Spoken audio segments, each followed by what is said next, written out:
Yes, people, welcome back to the Proper Podcast. And yes, today we have a very special guest. He's fresh from Saudi. He's still the British title holder. He's still got a little bit of cheekbone on his fist. It's Fabio Wardley!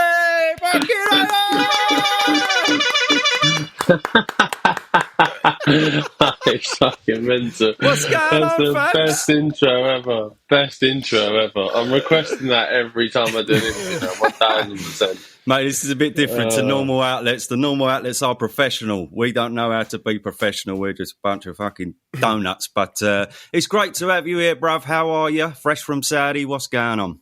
I'm good, mate. I'm good. I'm fresh. I'm good. I'm chilling, relaxing, just enjoying a bit of downtime. Everything is good, mate. Everything's in a really nice place.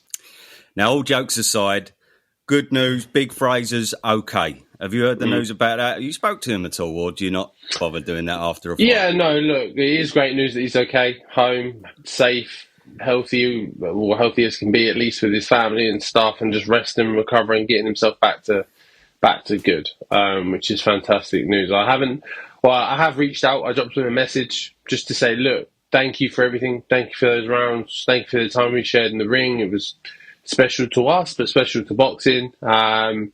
You're a warrior. I appreciate everything, obviously, you've done for the sport, and not just obviously professionally, but amateur as well. And just wish you all the best, basically, in a roundabout way. I haven't heard back from him, but I would probably assume that at the moment he's deliberately staying away from social media. Probably is a good choice, good advice. The internet can be a very harsh place, especially with some of the videos and images and stuff that came out post-fight. So it's a good choice to avoid that and just be around the people you love and care about. Absolutely. And I don't know if Fraser's going to hear this, but you're a double legend, Fraser. You gave us an epic fight in the first fight. Didn't go his way this time, but absolute legend. He tried to get up, man. He tried to get up. That's a heart of stone. You can't touch that. Even then, I was saying this to my team in the afterwards. I was like, he was still trying to get up. He was still trying to use his feet and get up. It was mental. So, yeah, mad one. So, best punch you've ever thrown? Yeah, seemingly. It's hard to deny, really, isn't it? It must be. Definitely the cleanest, probably landed the cleanest, set it up the best of just the whole process of getting to that final punch. It's probably the best worked punch as well or combination of punches that I've put together as well. I'm happy with it, very happy with it. When you done it, did you go over to Turkey and go, all right, Turkey, you see that? That's twice now, bruv. Get your checkbook out next time, bruv. Something along those lines. Maybe not in so many words, but something along those lines. I gave him a few eyebrow raises, a couple of winks, a couple of nudges, and said, look what I can do. So, he's fantastic. He even came to my changing room beforehand and wished me all the best and hoped to see me win and hope that I'm back out there and obviously can do more. So he's keen, he's on board. He's on the Fabio Wardley train as well, which is fantastic. So all good things. Amazing. Go on, Clark. I just wanted on that punch.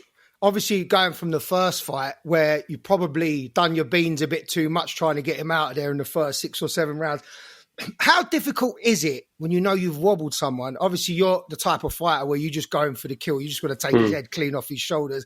How difficult is it? Because I didn't hear what Ben said till yesterday when I heard the clip and they had a mic on Ben saying composure, and then you kind of stepped off and you went for the second phase. That must be really, really difficult being the fighter that you are, where you just want to go in there and just clean him out and send him over the top rope.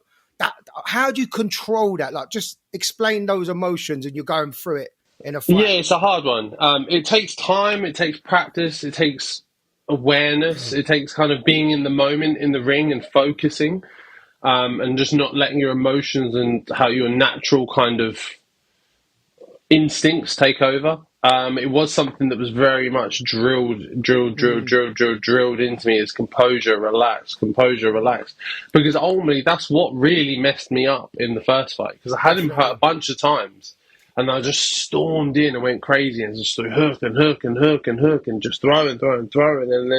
And credit to Frazer, he's smart. He's been around the game a long time. He's wily. He knows his stuff, so he knows how to survive a moment and get away from it.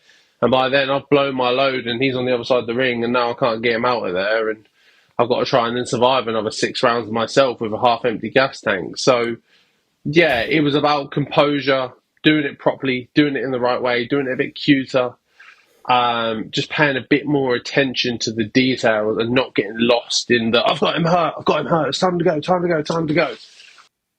Yeah. Do you know what? I'm going to get rid of the elephant in the room, in our room, right? Because I flip-flopped. I picked you to win the fight, and then I'm nearing it. I know. You said Turkey and the Shakers on the train, man. If you please let me back on the train, I'm dying to get back on it, right? But I swear, right? I thought, though, what you just said there, I thought that might be your downfall, because that's what I love about you and like fighters like Daniel Dubois, just that tenacity, that, ferocious, just go across the ring. When your man's hurt, just get him out of there. And I thought, when I heard you say, I'm going to slow it down, I think I'll rush my work, I thought, that might play into Frazier's hands. Like, the Olympic background, he was touching you up with the jab, the uppercut, but I didn't see that happen. I didn't see it happen. Sorry then. I'm sorry, mate. It was that. It was unbelievable. Sorry. Do you know what I've got to say? Let me just get this out. The way you set it up, and I see the video you put on Twitter as well with Ben Davidson, when you was practicing that exact sequence, those punches, and you copied it exactly to a T. But I just think the weight, the balance, the power, throwing those punches the size you are to get off that power and not to fall off balance, unbelievable. Yeah, and you have arrived number 9, the Ring Magazine rankings, and you have definitely arrived in the top 10, in my opinion. Thank you. John's opened himself up there. I'm going to open myself up as well, Fabio. I slated Ben Davidson a year ago. I slated him. I was like, boxer size Ben, fuck, he don't know, fuck all. The man's fucking a genius. Like, yeah, he's a wizard, mate. He's a wizard. And to be fair, later on today, I've got a video coming out of the full breakdown of all the details of how we assessed kind of. It basically you will look at it and view it as almost picture perfect of how we broke it all down, how we assessed it, how we read through it, how we watched it, punch by punch by punch of how to do it, do this because of this and do this because of this, and it will all follow a sequence of just a bunch of things that we practiced under Ben's tutelage and guidance. Right. Yeah, but no one can teach that ferociousness. And do you know what, Fabio? I've got to say, there's a question that always goes around with us kind of boxing YouTubers and whatever.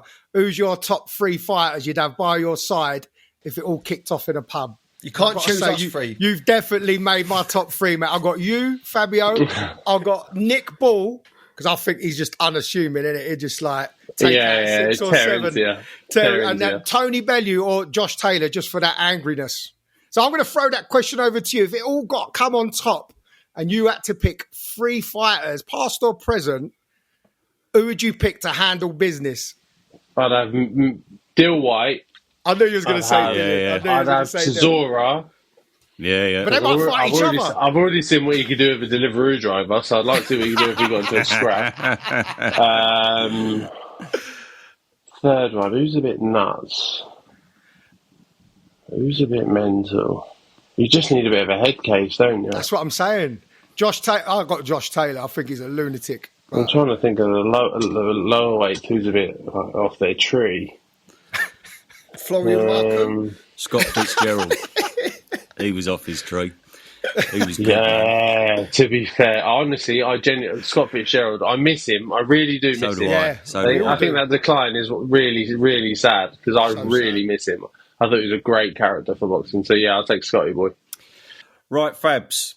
We love you, man, but we've got to give you some criticism. You didn't call anyone out afterwards, bruv.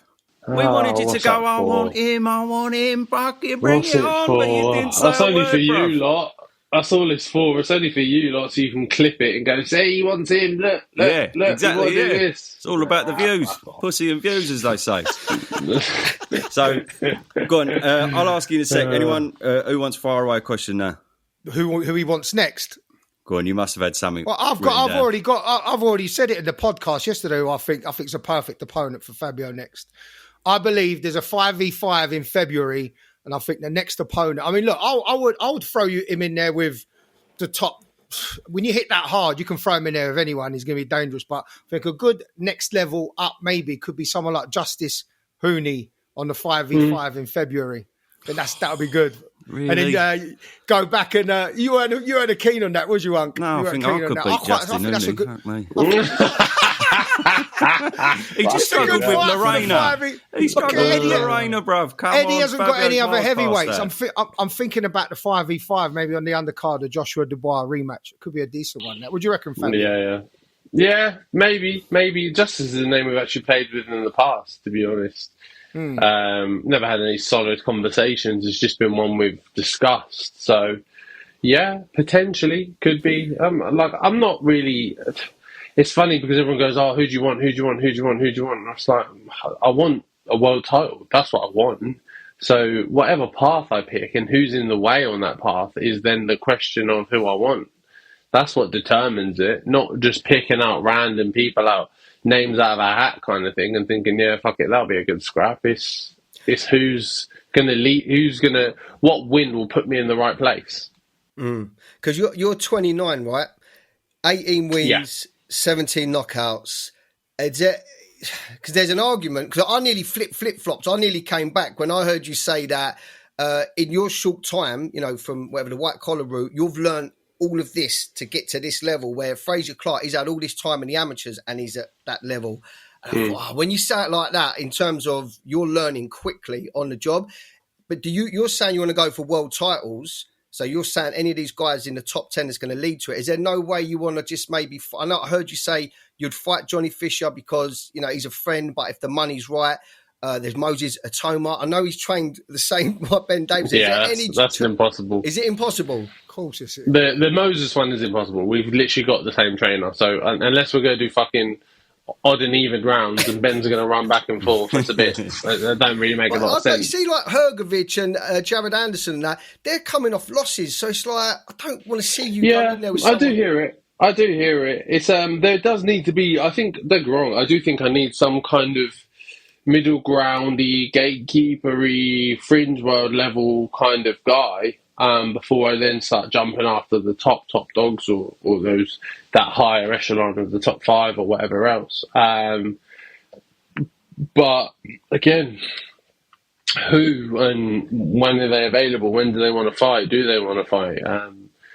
What belt is it for in terms of what ranking system will it push me towards? Things like this. There's a lot more questions rather than just, I'll fight him. And don't get me wrong, I'll pick a name, I'll fight him, it's not a problem, but ultimately there's a point now of strategy when it comes to this stage of a career and getting yourself into the right place. All right then, Fabs, right. I don't want to put you on the spot, right, but I want you to do this little game that we've got, right? So I want you to answer me this, right? So I'm going to ask, I'm going to say these names, and I know you think you can beat all these names. That we know that's established. But I want you to class it in how sexy the fight is, right? So you've got to answer it in the sense of not sexy, sexy, very sexy, and Megan Foxy, right? Megan Foxy being the top of the tree, right? Very sexy Megan Foxy, right? What's the opposite to Megan Foxy? What if you say someone who's doubly shit? Dawn French. Poor Dawn French. Yeah, so Dawn French. Baby Miller. Gemma Collins, I thought he was going to say anyway. Yeah, sexy. Yeah, because he comes forwards. Oh, sorry, go on. Yeah, go on. I won't give an explanation. We'll bolt through him. So, Joe Miller, sexy. Caballero. Average, one below sexy, whatever that was. European title, though. He may be vacating. Yeah, but are we saying sexy in terms of how the fight's going to play out? Is it going to be interesting to watch? How it could be perceived, people wanting to see it, whatnot, how you fancy giving that fight to the fans. Yeah, maybe a smidge below sexy for Caballero. Wallin.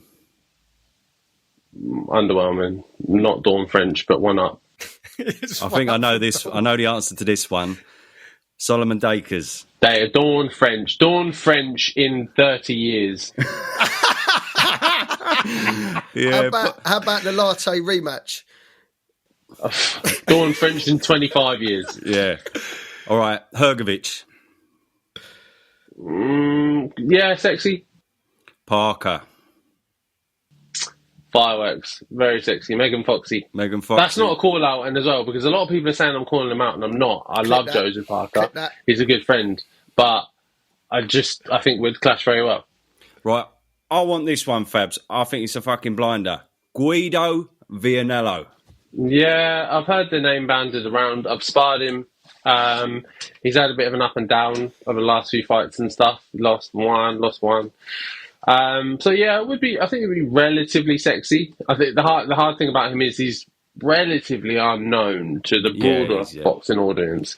So in terms of selling it, making it a big fight, whatever else, would be a bit harder to do.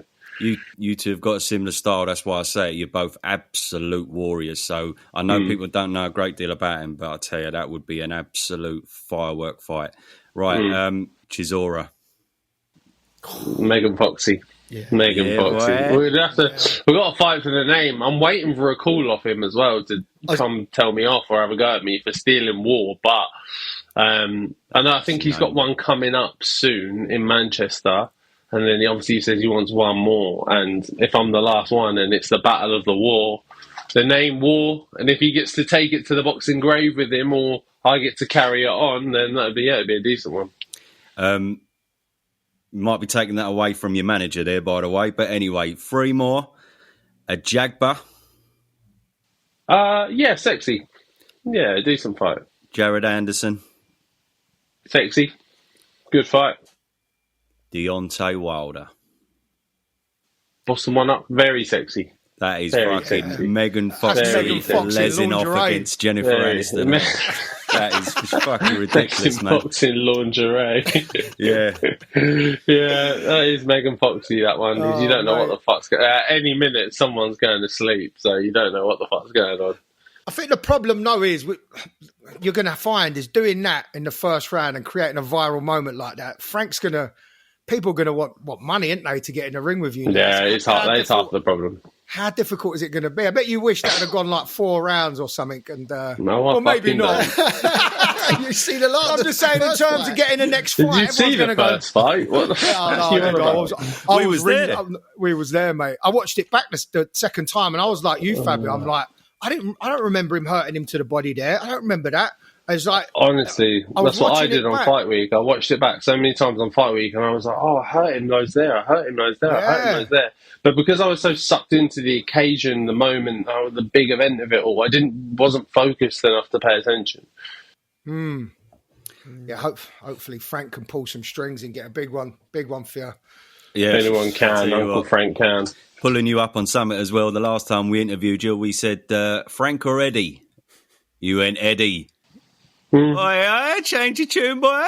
Well, it seems like we're all flippy flapping around here. Yeah, we are. No, Frank's a legend, man. Flop club. Frank's a legend, isn't he? And looking forward to the future of him, big time. He is. Did Eddie say anything to you? Because we said on the pod, like Eddie must be thinking, what have I done?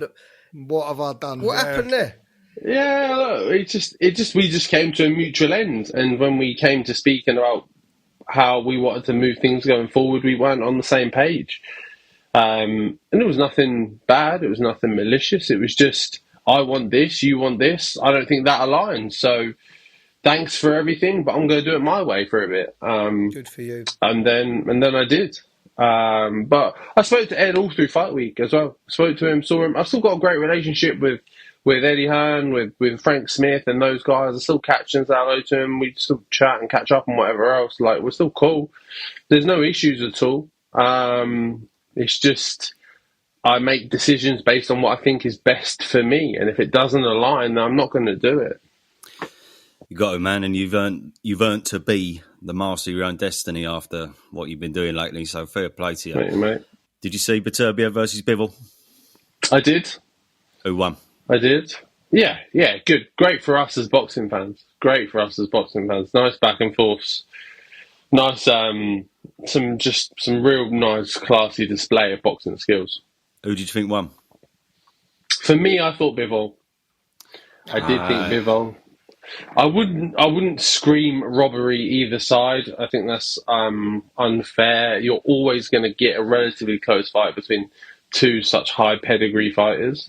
So it's never going to be so one-sided or anything like that. But for me, I just felt that a lot of the good work, although don't get me wrong, there was a lot of pressure from Beterbiev and he was hunting him and tapping away at him and stuff. But I just felt like when Bivol landed, the way he put his combinations together, they were a lot sharper, they're a lot more snap.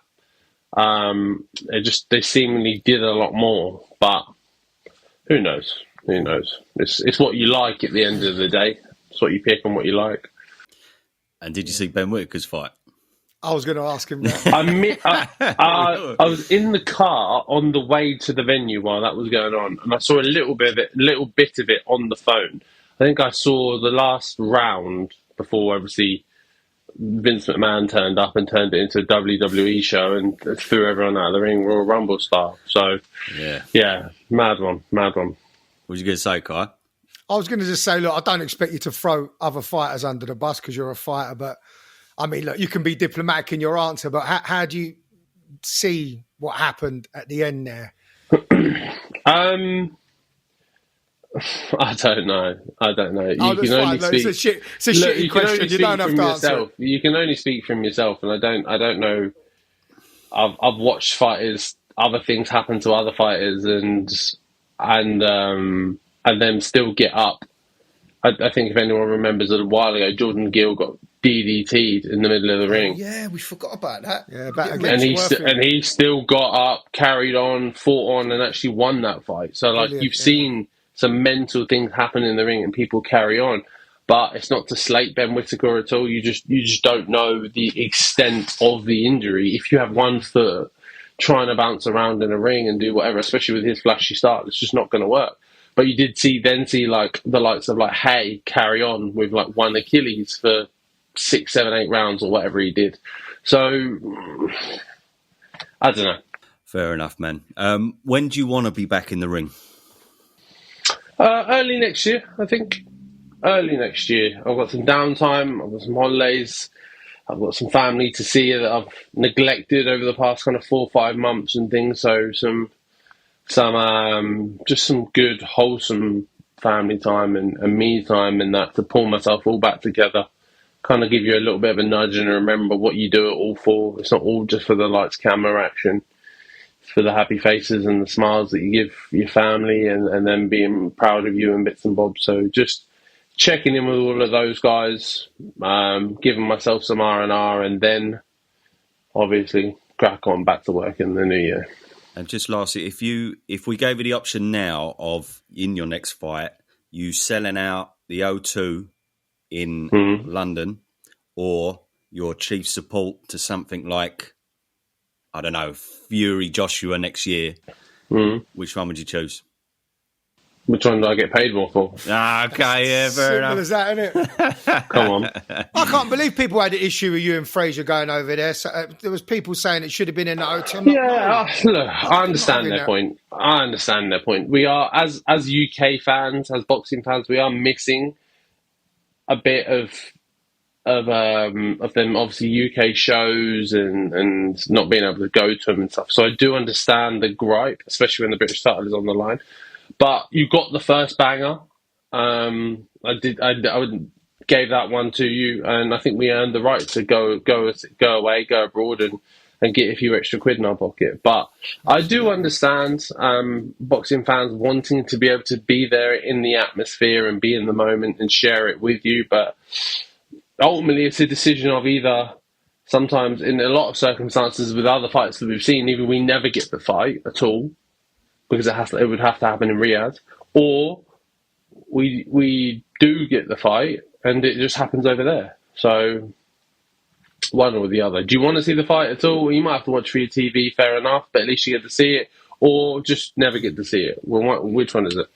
I'm on the fence of I'd rather see it. I don't care if they're over there. Exactly. I'll go to it. Yeah, I've always been like that. But there's plenty of sort of domestic level fights over here we can go to, but I suppose I'm a hardcore fan, so for more the casual audience, it might be a bit more of a gripe for them. But I mean, I'd go to the York Hall and watch a Southern area fight. So for me, it's and they're some of the best ones as well. They're some of the best scraps you'll see. Amazing, man. Anyone got anything else they want to say? Just quick question, because I know. So, just how did you meet this? How did you meet Dillian White, and what has Dillian White done to sort of help you get to where you are? Just any little story about Dillian White, how you met him and what he's done, whether it's like managing, was mentoring, like training? Obviously, he was further down the line in his career, helping you with like training strategies. What has he done? I met him through sparring. He was in need of a sparring partner, and this was early days of my career. I'd only maybe had 2 or 3 fights or something, and he needed a sparring partner. So I was traveling. He was training in Loughborough at the time. I was traveling up and down in Loughborough every couple of days or so to spar with him, and we built a relationship from there, and it went on for a little while. And then he used to just randomly kind of check on me.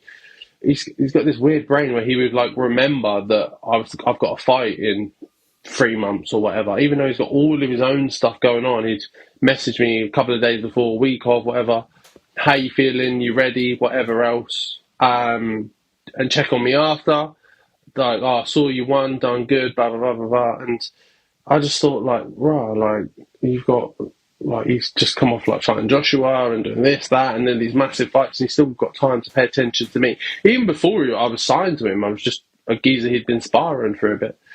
And then it came to a point where I was in need of a new manager, because the one I had at the time was shit, so I got rid of them and sat them off. So I was looking for a manager, and because this was probably about a year later from our first initial spar, me and him had built a really good relationship, become good friends, and I trusted his words and kind of his thoughts and things and how he felt and stuff. So I just called him one time and I said, look, I've separated from my manager, I'm a free agent, what do you think about going with this guy, going with this manager, going with this manager? Because I wasn't on any big shows. I was still fighting small halls, so I didn't have the pick of like Eddie Hearns or Frank Warrens or anything like that. I was talking to the likes of like Steve Goodwin and people like, and Mick Hennessy and those kind of smaller show guys, but I was still trying to pick a good one. And we had this 5-minute conversation. He was like, yeah, he's quite good. Yeah, you'd be solid with him. No. We're in the middle of the conversation, and he just goes, actually, hold on. And then just goes, and hangs up the phone to me. And I'm like, huh? What? What the fuck? What's going on? And I was like, okay, I guess he's not interested in that then. Like, he can't bother to fucking run me through that. And I thought, all right, cool. So I cracked on with the rest of my evening for 10 minutes or so. Phone goes again. He goes, right. He goes, fuck all that off. Come with me. We'll do it properly. I'll sort you out. I'll look after you. And we'll put you on the big stage and we'll do it all properly, and I'll make sure you're looked after. Right. And I went, all right, done deal, sold. A couple of days later, I drove up to Loughborough to sign some papers, and the rest is history. And then I was on the car journey home, and then I got an hour into the car journey home, I got a call from Sky Sports, and I was like, oh, losing my head. I was like, Sky's on the phone. Oh, no, everyone shut up. Everyone in the car, shut up. Sky's on the phone. We've got Sky Sports on the phone. And they're like, yeah, so we've heard that you signed with Dillian White. We wanted to give you a piece and talk to you about it so you can explain it, blah, blah, blah. And I was like, okay, here we go. Here's like, that was the match of the rocket that he lit. And he's been instrumental in every step so far. He still calls me, comes to see if he can, or be there for every fight, and any question I had or any gripe I had or any issue or anything I was concerned over or didn't know about or was trying to figure out, he's been seen and done it all. So he was the perfect person to have at the helm and say, yo, don't worry. Oh, you don't know about S&C? Okay, cool. Here's my coach's number. Talk to him for a bit. He can run you through some bits. Oh, you don't know about nutrition? No worries. Here's my nutritionist number. Talk to him. He'll run you through some bits. Oh, you don't know this about boxing? Well, in boxing, I do this, and this works for me because... and he was just always such a good person to go to, and nothing was ever a chore. Nothing was ever, oh, fucking hell, like he's calling again or anything like that. He's genuinely one of the most golden-hearted people I've ever encountered in boxing. So I owe my career to him. I owe the changing of my life to him. And he will forever be my friend and forever have my loyalty. Wicked. Yeah, I'm glad I Loved that. Loved that. Loved that. Yeah, what a fucking signing. Lucky bastard. Yeah, he's fucking good, all right. He's done the right out of it, to be fair. With all this, like, Ring Magazine ranked 9 now. That must be nuts when you look at that. Do you know what I mean? Yeah, it's mental. I was in a bit of disbelief yesterday when that come out. I thought that is a bit nuts. I think that's about right. Mental. Amazing stuff. Right, Fabio. It's been a pleasure, bruv. Congratulations for the weekend, and we cannot wait to see what is next for yourself. And yes, keep in touch. We'll interview you hopefully before your next fight. And you've been a legend, mate. Always, boys. Always, boys. Appreciate it. Thank you for your time. I'll catch you guys soon.